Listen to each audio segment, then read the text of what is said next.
Olá amigos, tudo bem? Esse é mais um episódio do Review.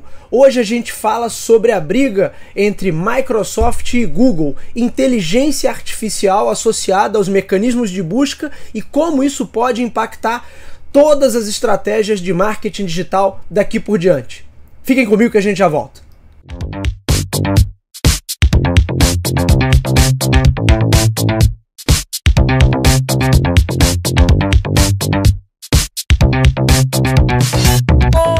A última semana foi extremamente agitada para quem acompanha o mercado de tecnologia. Tivemos anúncios da Microsoft e tivemos anúncios do Google. A Microsoft a gente já vinha acompanhando, eu já tinha comentado aqui no review o quanto ela já planejava integrar ao seu buscador, o Bing, o sistema de inteligência artificial ChatGPT, desenvolvido pela empresa OpenAI, que tem investimentos da Microsoft, foram anunciados inclusive mais investimentos agora no início do ano. O ChatGPT é um chatbot, mas a galera estava usando, desde que ele foi apresentado, disponibilizado na web como um demo, as pessoas começaram a utilizá-lo como uma espécie de mecânica de busca avançada, ou seja, elas faziam perguntas ao ChatGPT, esse consultava a imensa base de dados na web e aí retornava com uma resposta. Eu já tinha comentado com isso em episódios passados, né, que isso poderia ser, quando integrado a uma solução de busca, ao mecanismo de busca, isso poderia ser o estopim para uma reformulação, uma refundação da web, justamente porque tudo que a gente tem hoje em relação, por exemplo, a tráfego, em relação a esquema de publicidade digital, parte muito do volume de pessoas que são direcionadas de uma ponta a outra da web a partir de um sistema de buscas, o principal sistema de buscas que nós temos hoje, pelo menos no mundo ocidental, mas é a realidade em praticamente todo o mundo, é o Google. Portanto, se eu tivesse uma mecânica de busca que integrasse uma solução poderosa como essa, baseada em inteligência artificial, e que as pessoas passassem a considerar aquilo mais interessante perguntar ao ChatGPT do que perguntar ao Google, porque na verdade a gente já usava o Google como uma espécie de oráculo, né? Alguns autores até brincam com esse termo, né? O oráculo do futuro, né? Então as pessoas vão ao Google e perguntam alguma coisa. O que é isso, o que é aquilo, como fazer tal coisa, como chegar a isso, como atingir tal objetivo, como se faz tal e tal ação. Quer dizer, você já vai até ele e faz uma pergunta como se estivesse conversando com alguém. Porém, no ChatGPT, diferente do Google, onde o Google te entregava o quê? Um ranking com os conteúdos aparentemente mais relevantes, de acordo com seus próprios critérios, de acordo lá com o PageRank estabelecido pela companhia, ele entregava os conteúdos mais relevantes. O chatbot ChatGPT, ele na verdade entregava uma compilação das melhores respostas. Já falamos sobre isso aqui também, nem sempre respostas confiáveis, mas a partir do momento que essa ferramenta fosse aprimorada, a coisa poderia ganhar um novo contorno.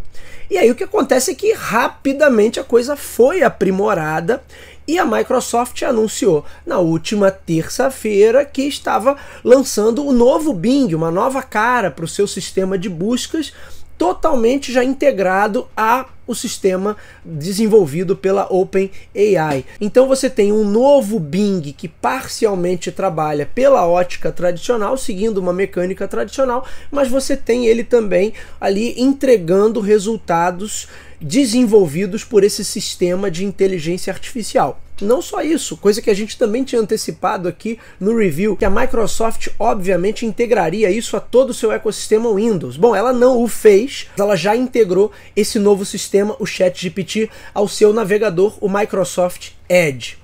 E aí esse lançamento movimentou o mercado na última semana, todo mundo empolgadíssimo para testar. Eu mesmo já baixei aqui o Bing, inclusive atualizei aqui o meu computador para o Windows 11 para ficar nessa fila de espera e ficar com tudo compatível.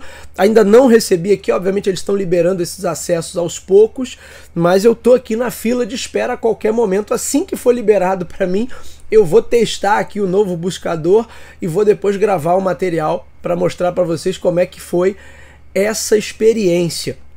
Mas na mesma semana, o Google lançou também o seu chatbot, anunciou o seu sistema de inteligência artificial. Curioso até porque no ano passado, em meio a toda a movimentação gerada pelo ChatGPT, e quando começou-se a falar, olha, isso pode ser uma grande ameaça para o Google, a empresa foi a público dizer que lançaria com calma, que entende os riscos ligados à inteligência artificial.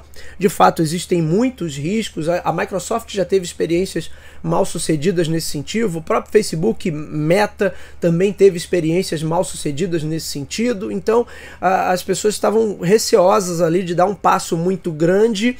A gente sabe que esses sistemas não necessariamente entregam respostas corretas, então tem muita coisa que precisa ser aprimorada. E como eles se aperfeiçoam, né? Você tem um sistema ali de machine learning que usa como fonte os dados da própria web. A grande preocupação é o que esses sistemas poderiam aprender a partir do chorume que o ser humano deposita na web e o que eles passariam a entregar como respostas válidas, como respostas viáveis. Mas nem vou entrar nesse mérito agora, a gente vai discutir esse tema em outros episódios, em futuros episódios, mas vamos lá. Notícia, na terça-feira foi o anúncio do novo Bing, logo no dia seguinte o Google lançou o seu concorrente, chamado de Bard. É um concorrente direto ao ChatGPT. Porém, a empresa que tinha dito que não se afobaria, que não lançaria nada correndo, que tinha o seu próprio desenvolvimento em andamento, que não aceleraria isso por conta do potencial rival, acabou acelerando sim e ainda meteu os pés pelas mãos. Toda a imprensa que está noticiando, como de costume, eu vou deixar todos os links aqui na descrição do nosso episódio, mas durante a apresentação o sistema cometeu alguns erros, entregou respostas equivocadas. Isso fez, inclusive, que as ações da companhia despencassem de uma hora para outra. Tem aqui matéria da CNN Brasil. Google perde 100 bilhões de dólares após seu chatbot Bard cometer erro em demonstração. E aí vamos ao texto. O erro do chatbot destaca o desafio do Google em sua corrida para integrar a mesma tecnologia de inteligência artificial que sustenta o ChatGPT, apoiado pela Microsoft em seu principal mecanismo de busca. Ou seja, o Google realmente acendeu um sinal de alerta, realmente se acelerou para tentar entregar algo no mesmo nível em tempo válido e acabou metendo os pés pelas mãos. E agora vamos ver qual vai ser a reação da companhia. É óbvio que ela vai corrigir os problemas ali. Vamos ver também qual vai ser o nível de adesão ao Bing, porque na verdade agora está todo mundo falando, mas a gente não sabe o quanto de fato as pessoas vão trocar um sistema pelo outro. É claro que se de fato ele entregar, eu vi uma entrevista com os executivos lá da Microsoft e o CEO da OpenAI que saiu no New York Times, e realmente eles falam de todo o cuidado que eles estão tendo para não trabalhar determinados conteúdos ainda pela inteligência artificial, justamente pelo problema de entregar informações erradas, de gerar desinformação, de até potencializar fake news. Então a companhia está tendo um cuidado, mas vamos ver como isso vai se desenvolver na prática. O que a gente tem visto na mídia de maneira geral é o CEO da Microsoft, Satya Nadella, muito sorridente, que está de fato colocando a gigante do Vale do Silício para dançar. E esse pode ser um momento de fato de ruptura, pode ser um momento divisor de águas, porque eu posso reformular toda a web a partir dessa mudança de entrega de conteúdo. Lembrem que tudo que a gente vê hoje de internet, ou quase tudo, funciona à base de fluxo de pessoas. Se eu tenho fluxo de pessoas, eu tenho fluxo de informação, eu tenho entrega de conteúdo e entrega de publicidade, e com isso eu tenho fluxo de dinheiro e depois fluxo de vendas. Portanto, tudo parte de eu ter o fluxo de pessoas. As principais mecânicas hoje que geram fluxo de pessoas na internet, como a gente conhece, são os buscadores e redes sociais. É onde a gente tem a maior concentração de usuários, o maior volume de tráfego na web no planeta. Portanto, em primeiro lugar você tem Google e depois você tem as principais redes sociais, boa parte delas lideradas pelo grupo Meta. Então tem Facebook, Instagram, WhatsApp, e depois você tem TikTok, você tem Microsoft com LinkedIn, você tem Twitter, enfim, você tem todo o restante. Fora isso, você tem o tráfego gerado pelos principais e-commerces do planeta. Portanto, a gente não pode desconsiderar a Amazon, a gente não pode considerar o grupo Alibaba, e você não pode desconsiderar outros grandes grupos que existem por aí. Se eu estou falando que de todas essas mecânicas, o principal, mecânica de busca, né, é o que gera o maior volume de pessoas de um ponto a outro na web, e que o Google hoje é a principal ferramenta utilizada, significa dizer que o Google detém o poder ali, o controle sobre boa parte da web. Não porque ele controle ou tem interesse de controlar de onde você vem e para onde você vai, mas se as pessoas passam por ele para fazer uma busca, e lembrando que o Google diversificou muito as suas soluções, né? Então não é só o buscador, é todo o pacote lá, o G Suite, né? Que tem as soluções de produtividade, tem o seu processador de texto, tem a sua solução em planilhas, tem também o YouTube, que é uma plataforma social também poderosíssima para gerar fluxo de pessoas.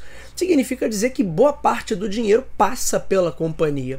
Significa dizer que boa parte da receita publicitária, do dinheiro que é destinado à publicidade, passa pelos canais, pelas plataformas da companhia.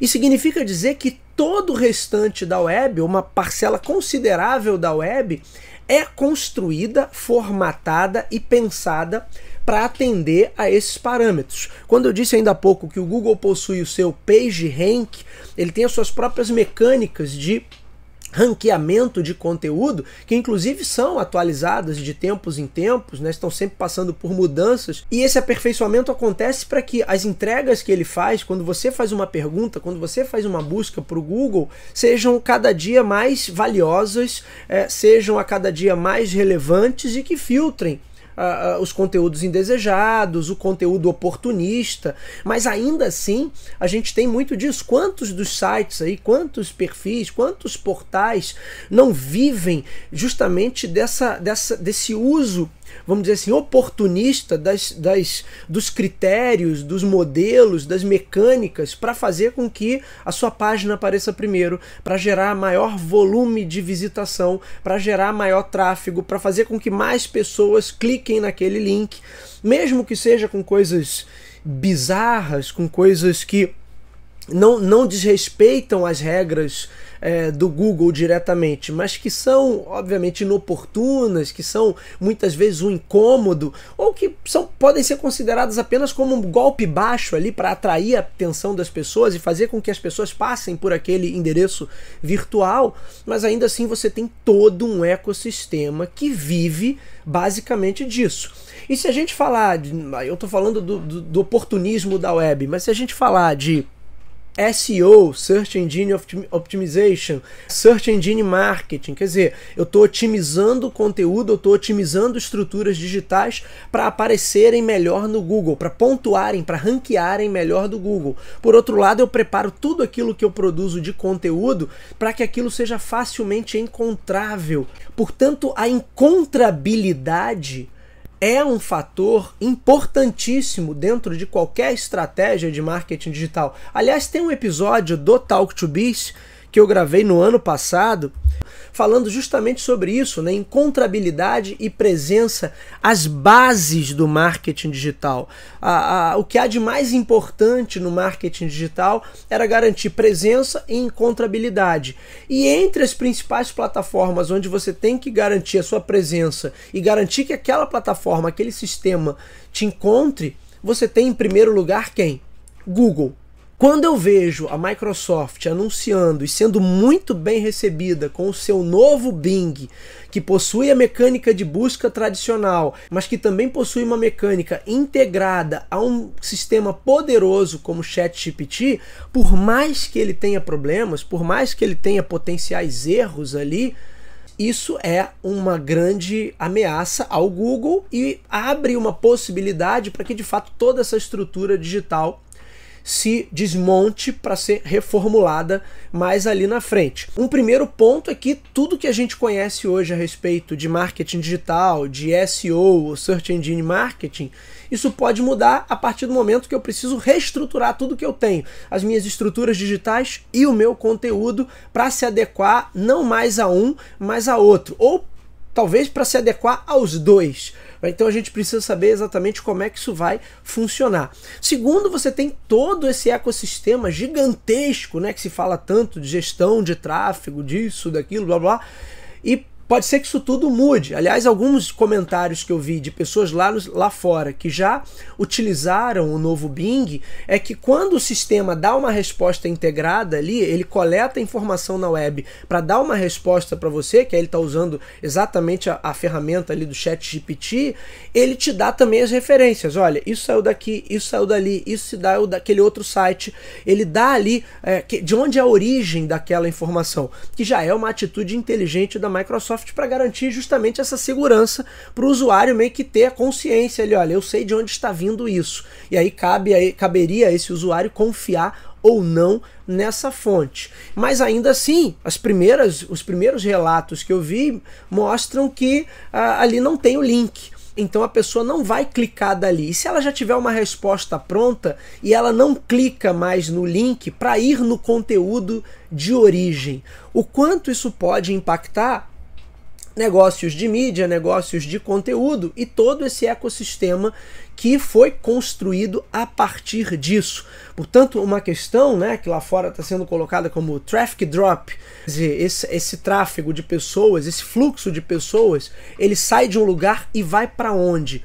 Será que ele funcionaria da mesma maneira? Será que ele se estabeleceria a partir de uma outra plataforma, que seria o Bing?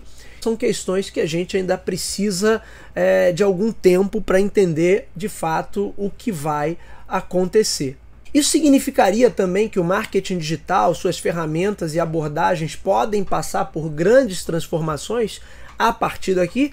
Eu acredito que sim, mas isso ainda não é garantido porque a gente não sabe exatamente como tudo isso vai funcionar.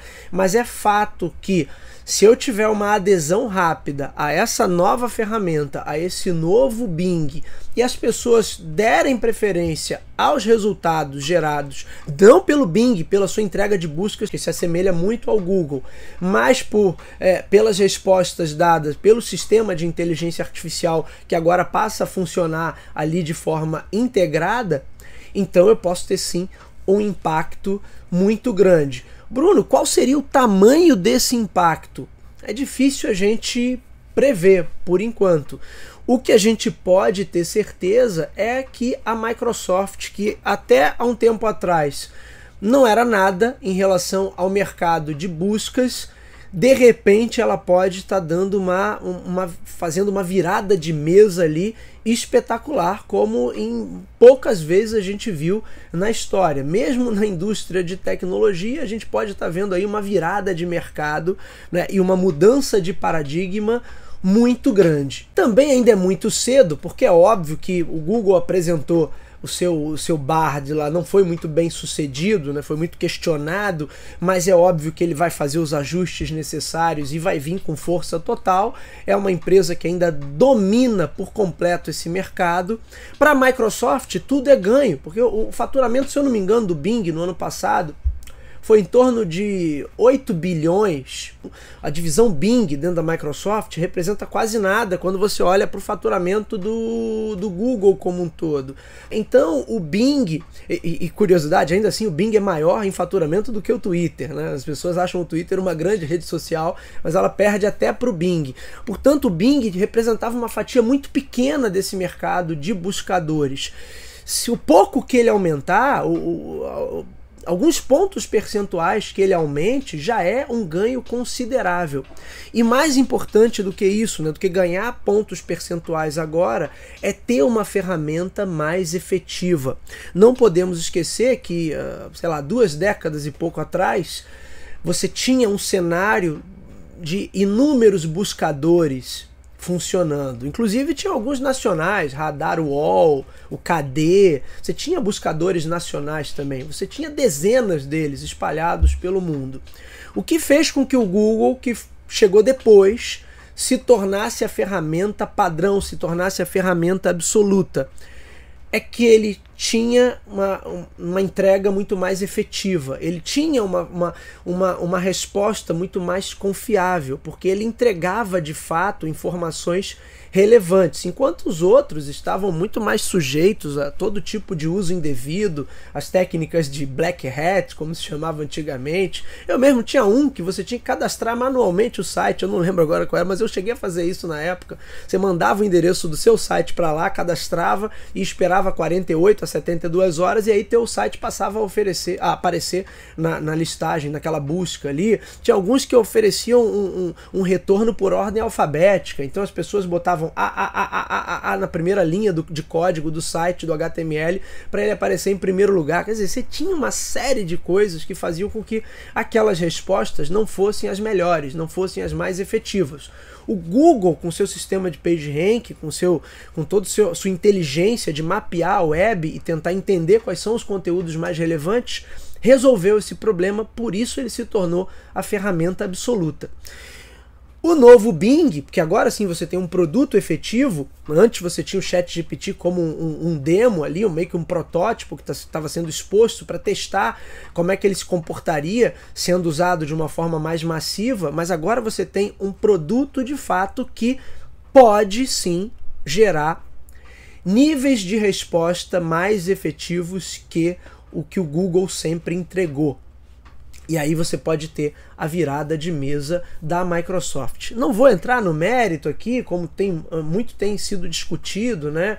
Se a inteligência artificial vai entregar informações relevantes, se vai entregar abobrinha, se vai entregar coisas erradas, coisas estapafúrdias, porque na verdade essa sempre foi a questão, isso nunca foi solucionado. Porque de um lado as pessoas são preguiçosas, elas aceitam qualquer coisa, as pessoas não têm muito conhecimento, então a primeira coisa que vem elas tomam como verdade, independente da ferramenta que elas usavam, sempre tiveram uma facilidade ali de aderir a conversas maliciosas, a conversas com o foco de gerar desinformação ou de te passar uma rasteira de alguma forma. Portanto, a efetividade dessas inteligências artificiais, desses chatbots e o nível de resposta que eles geram, hoje não me parece ser o principal ponto. Na verdade, se eu tiver uma ferramenta que seja mais fácil de usar e que possa ser integrada ao cotidiano, imagina que eu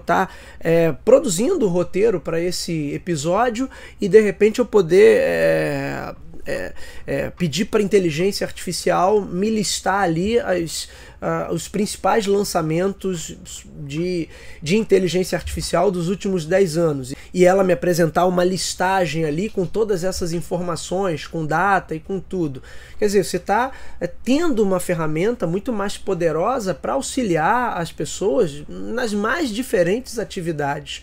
Agora, se eu vou confiar nessa primeira informação que eu vou ter, ou se eu vou pesquisar mais, no meu caso você já sabe que eu vou pesquisar mais porque é o meu papel, eu sou professor, gosto de dar informação qualificada.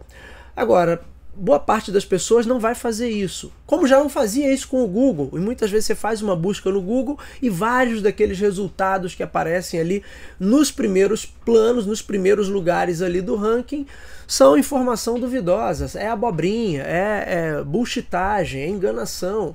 Isso acontece com a inteligência artificial, acontece com o Google, acontece numa biblioteca tradicional. Se o camarada não souber pesquisar, ele pode ir num livro que traz uma informação não muito boa, não muito qualificada. Quer dizer, ele pode acabar se desinformando ou repassando uma informação equivocada porque ele não pesquisou direito. E aí eu acho que nenhum sistema vai ser perfeito em relação a isso. Eu acho que eles ainda têm muito a evoluir, com toda certeza, e a gente torce por essa evolução, principalmente nos últimos anos, com toda a questão de fake news e desinformação que a gente tem.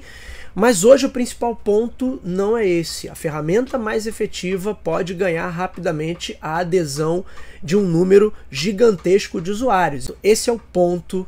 E aí vamos acompanhar, aí vamos ver se a Microsoft e Google, como é que fica essa disputa e como é que fica o mercado de digital, como é que fica esse fluxo de pessoas, esse fluxo de informação. E lembrem, fluxo de pessoas, fluxo de informação, fluxo de dados, fluxo de dinheiro, fluxo de comércio, fluxo de faturamento publicitário.